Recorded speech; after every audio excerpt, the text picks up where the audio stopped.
आपने मुझे परिवर्तित बजट पर बोलने का अवसर दिया, उसके लिए मैं आपको धन्यवाद देता हूं। 10 मिनट में अपनी बात समाप्त करनी है। उसके लिए मैं आपको धन्यवाद देता हूं। और भजनलाल सरकार ने राजस्थान में जो नया इतिहास बनाया है, उसके लिए माननीय मुख्यमंत्री जी को भी मैं बहुत बहुत धन्यवाद देता हूं। आपने देखा, हम सब ने देखा, जिस समय बजट को पढ़ा जा रहा था उस समय सिर्फ एक ही मंशा थी उप मुख्यमंत्री जी की कि राजस्थान में विकास घर घर तक कैसे पहुंचे, राजस्थान में विकास हर गांव तक कैसे पहुंचे। और उसी मंशा को ध्यान में रखते हुए ईआरसीपी जैसी बड़ी योजना जो कि 21 जिलों को प्रभावित करती है, और कई वर्षों से गहलोत साहब जिसके लिए छुपा छुपी का खेल खेल रहे थे। कभी कहते थे कि मध्य प्रदेश वाले नहीं मान रहे, कभी कहते थे केंद्र सरकार को भेज दिया, और सिवाय झूठ बोलने के उन्होंने कुछ नहीं किया। साहब लेकिन माननीय भजनलाल जी ने मुख्यमंत्री बनने के 55वें दिन इस घोषणा को लागू कर कर ये एहसास दिला दिया कि राजस्थान के अंदर किसान का बेटा ही किसान की समस्या का समाधान करने के लिए मुख्यमंत्री बना है। और जब बजट के अंदर ये घोषणा की गई कि प्रत्येक विधानसभा के अंदर एक मॉडल सीएससी बनाएगी सरकार, तो उसमें हमने ये नहीं देखा कि इस विधानसभा से कांग्रेस का विधायक जीता या बीजेपी का विधायक जीता। हमने 200 की 200 विधानसभा में मॉडल सीएससी बनाने की बात कही। ये समानता से देखने का नजरिया भारतीय जनता पार्टी का ही हो सकता है। 5 करोड़ की सड़कें हमने प्रत्येक विधानसभा में देने की जो बात कही थी, उसको भी हमने बिना पक्षपात के देने का काम किया। और विधानसभा के अंदर प्रत्येक विधानसभा में 5 करोड़ की सड़कें बनेगी, ये हमने घोषणा की थी और इसको हमने पूरा किया। ओ माननीय सदस्य बताइए। मुझे ये कहते हुए बड़ा गर्व होता है कि 10,000 की जनसंख्या की पॉपुलेशन के अंदर बाहर पड़ जाएंगे ऐसे विद्यालयों के अंदर जिम बनेंगे जिसमें बच्चों को जिम की सुविधा उपलब्ध होगी। और मुझे ये कहते हुए भी बड़ा गर्व होता है कि आंगनवाड़ी के अंदर हफ्ते में 3 दिन गरीब के बच्चे को दूध दे पिलाने का भी अगर काम किया तो माननीय भजनलाल जी की सरकार ने किया। मैं पिछली सरकार के लोगों को ये याद भी दिला देना चाहता हूं कि इन्होंने जो इतिहास बनाए, एक तरफ तो भारतीय जनता पार्टी की सरकार विकास के इतिहास बना रही है और दूसरी तरफ पिछली सरकार ने भ्रष्टाचार के इतिहास बनाए। पिछली सरकार ने पेपर लीक का इतिहास बनाया। पिछली सरकार ने दलित के ऊपर बलात्कार अत्याचार का इतिहास बनाया। पिछली सरकार के अंदर मंत्री और मंत्री पुत्रों द्वारा पेपर बेचने के और घर घर जन योजना जैसी योजना के अंदर बड़ा घोटाला करने का इतिहास बनाया, 20 लाख करोड़ रुपए का।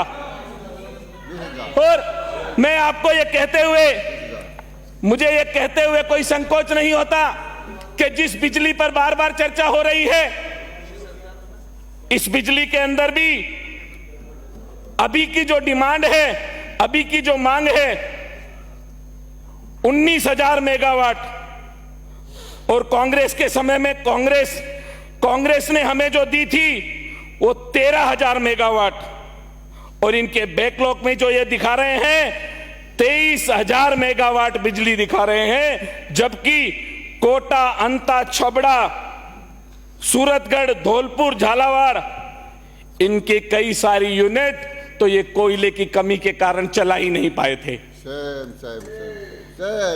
इनकी करनी जो इन्होंने उस समय यह सोचकर कि हमें सिर्फ और सिर्फ अपनी सरकार बचानी है, उस उद्देश्य से इन्होंने काम किया। आए दिन नई घोषणा, आए दिन नए वादे, और यहां तक कि हजारों करोड़ रुपया 5 स्टार होटल में बिताने का भी, अगर खर्च करने का भी काम किया तो पिछली गहलोत सरकार ने किया। सभापति महोदय, मैं इतना सा आपसे निवेदन करना चाहता हूं कि हम एक विजन लेकर आए हैं। माननीय प्रधानमंत्री जी मोदी जी एक सोच के साथ काम करते हैं। उन्होंने जैसे ही हमारी सरकार बनी, हमारे घोषणा पत्र के अंदर जो जो बातें हमने कही थी, उन सभी बातों पे इंप्लीमेंट करने के लिए माननीय मुख्यमंत्री जी को कहा और उनसे यह भी कहा कि हमने जो वादा किया है उसको हम 100% पूरा करने का काम करेंगे। माननीय सभापति महोदय, जब घोषणा हो रही थी तो मुझे धन्यवाद देने में कोई संकोच नहीं होता कि पहली बार एक ऐसा इतिहास बना है कि खंडार के अंदर लगभग 350 करोड़ की सड़कें पहले बजट के अंदर उप मुख्यमंत्री दिया कुमारी जी ने दी। मैं उनको धन्यवाद देना चाहता हूं। और मुझे यह कहते हुए भी बड़ा गर्व महसूस हो रहा है कि हमने जो जो डिमांड हमने हमारे विधानसभा क्षेत्र को लेकर की थी, वो सारी मांगे, चाहे वो पर्यटन को डेवलप करने की बात हो तो उसके अंदर हमारा जल जोगी महल को डेवलप करने की बात हो, उसके लिए पैसा दिया गया,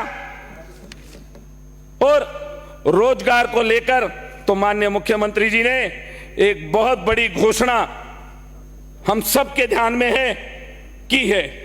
और साथ ही पूरे राजस्थान के अंदर हरित क्रांति के लिए के दृष्टिकोण को ध्यान में रखते हुए माननीय भजनलाल जी ने 7 करोड़ पूरे पौधे पूरे राजस्थान के अंदर लगाने का भी इस बजट में घोषणा की। मैं उसके लिए भी उनको धन्यवाद देना चाहता हूं, क्योंकि माननीय प्रधानमंत्री जी ने एक संकल्प लिया और देश के प्रत्येक नागरिक से आग्रह किया कि एक पेड़ मां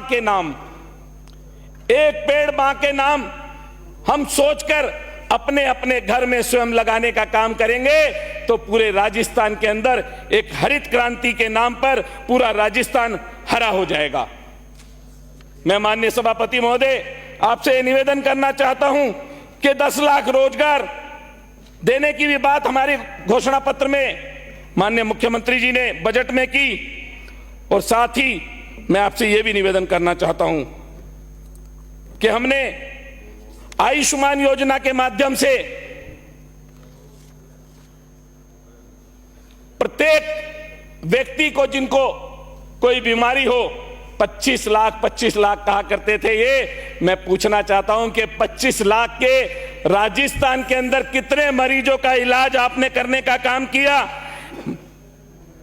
मैं आपसे निवेदन करना चाहता हूं सभापति महोदय कि पिछली सरकार के जितने घोटाले पिछली सरकार ने किए थे, उन सबको ध्यान में रखते हुए फिर भी हमारा जो ये बजट माननीय उप मुख्यमंत्री दिया कुमारी जी ने प्रस्तावित बजट जो रखा, उसके अंदर पूरे राजस्थान का ध्यान रखा गया। उसके लिए मैं धन्यवाद देता हूं। और अपने क्षेत्र के अंदर छोटी छोटी 1-2 बातें हैं जो आपके माध्यम से उनको ध्यान दिलाना चाहता हूं। भगवतगढ़ के अंदर कन्या महाविद्यालय खोलने की बात, खंडार के अंदर उप जिला स्वास्थ्य केंद्र खोलने की बात, और बहराउंडा में 132 जीएसएस खोलने की बात मैंने कही थी, और सिवाड़ के अंदर उप तहसील बनाने की बात माननीय सभापति महोदय आपके माध्यम से मैं उनके ध्यान में दिलाना चाहता हूं। खंडार के किले का जीर्णोद्धार, ऐसी छोटी छोटी चीजें सभापति महोदय मेरा आपसे निवेदन है कि आपके माध्यम से ये चीजें सरकार में ध्यान में जाए। और हमारे मुख्यमंत्री जी बड़े दयालु हैं, कृपालु हैं। जब जब भी उनसे कोई निवेदन करता है तो मैं तो उनके साथ 20 साल से काम कर रहा हूं। उनको संगठन का बहुत लंबा चौड़ा अनुभव है, और वो जो निर्णय लेते हैं अपनी सूझबूझ के साथ, वो निर्णय आगे आने वाले समय में भी राजस्थान के लिए बहुत अच्छे निर्णय होने वाले हैं और राजस्थान विकास के पथ पर आगे बढ़ेगा, ऐसा मुझे पूर्ण विश्वास है। सभापति महोदय, आपने मुझे बोलने का अवसर दिया, उसके लिए बहुत बहुत धन्यवाद। धन्यवाद। प्रियंका चौधरी जी, 5 मिनट में आप